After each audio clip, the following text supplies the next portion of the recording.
வணக்கம் மீனராசி நண்பர்களே. 2026 தை மாதத்தில் எந்த மாதிரியான பலன்கள் உங்களுக்கு கிடைக்க போகுது அப்படிங்கிறத தான் பார்க்க போகிறோம். குரு பகவான் உங்களுக்கு நல்ல நிலைமையில் இருக்கிறது. அவர் ஒருவரே உங்களுக்கு சகல பாக்கியத்தை கொடுக்கக்கூடிய ஒரு அமைப்பு இப்போ இருக்கு. 4ஆம் பாவகத்தில் இருக்கிறனால சொத்து சுகங்களில் இருக்கிற இடர்பாடுகள் விலகும். சொத்து சுகத்தில் இருக்கிற விரைய செலவுகள் விலகும். சொத்து சுகங்கள் இது வரைக்கும் நமக்கு கிடைக்கலைன்னா சொத்து சுகங்கள் கிடைக்கும். வராத சொத்துக்கள் கூட வரும், வில்லங்க சொத்துக்கள் கூட வரும். தாய் வழி உறவு பகையாக இருந்தாலும் தந்தை வழி உறவு பகையாக இருந்தாலும் அந்த உறவுகள் கைகூடி வரும். மறுபடியும் நம்ம உறவோடு சேர்ந்து வாழக்கூடிய ஒரு அமைப்பு உங்களுக்கு இருக்குது. அதாவது பகையான உறவு அந்த பகை விலகி மீண்டும் ஒன்று சேரக்கூடிய ஒரு அமைப்பு இப்போ இருக்கும். சிலருக்கு வீடு கட்டக்கூடிய யோகம், சிலருக்கு வாகனம் வாங்கக்கூடிய யோகம் எல்லாம் கூட இந்த மாதத்தில் உங்களுக்கு கிடைக்கக்கூடிய ஒரு அமைப்பு இருக்கதா செய்யுது.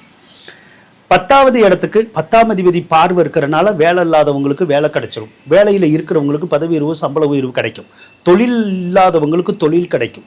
தொழில் இருந்து சரியாக ஓடாதவங்களுக்கு தொழில் நல்லா ஓடி நல்ல வருமானத்தை கொடுக்கக்கூடிய ஒரு அமைப்பு இருக்குது. அதன் மூலமாக கடன் காட்சியெல்லாம் அடைச்சி நம்ம நிம்மதி பெறக்கூடிய ஒரு அமைப்பும் இந்த மாதத்தில் உங்களுக்கு இருக்கதான் செய்யுது.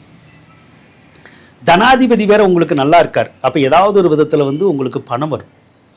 பணத்துக்கு பஞ்சம் இந்த தை மாதத்தில் இருக்காது. ஏதோ ஒரு வழியில் வரும். அதன் மூலமாக கடன் காட்சிகள் இருந்தாலும் நம்ம அடைச்சி அதை நிம்மதி பெறதுக்கூடிய ஒரு அமைப்பும் அந்த செவ்வாயும் உங்களுக்கு கொடுக்குங்க.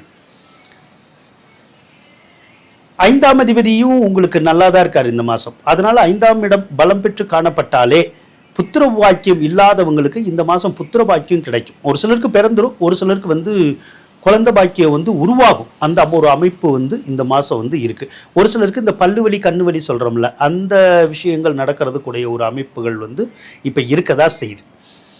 உங்களுடைய ராசிக்கு 11வது ராசியில் நிறைய கிரகங்கள் இருக்குது. அது நல்ல யோகம்தான். 11வது இடத்துல பல கிரகங்கள் இருந்தால் பல நன்மைகள் கிடைக்கும். உதாரணமாக அரசியலில் இருக்கிறவங்களுக்கு வெற்றி வாய்ப்புகள் கிடைக்கும். பட்டம் பதவிகள் தேடி வரும், கிடைக்கும் நல்லா. அதே மாதிரி அரசியலில் சந்தோஷமான ஒரு மனநிலை, ஒரு மகிழ்ச்சிகரமான போக்கு தென்படும். 11வது இடத்துல சுக்கிரன் இருக்கிறது.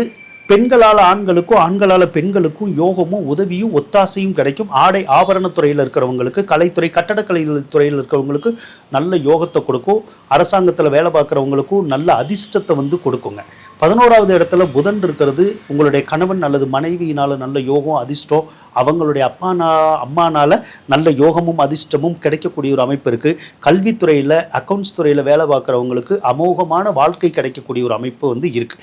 அதே மாதிரி பூமி சம்மந்தப்பட்ட துறையில் வேலை பார்க்குறவங்க, மருத்துவத்துறையில் வேலை பார்க்குறவங்க, இவங்களுக்கெல்லாம் யோகங்கள் கிடைக்கும். ரியல் எஸ்டேட்டில் வேலை பார்க்குறவங்களுக்கெல்லாம் ரொம்ப பக்காவாக இருக்கும். பார்த்துக்குங்க, ஏதாவது ஒரு வகையில் அந்த சொத்து பத்துக்கள் விற்காத சொத்தெல்லாம் விற்று அதில் இருந்தெல்லாம் பணம் கிடைக்கும்.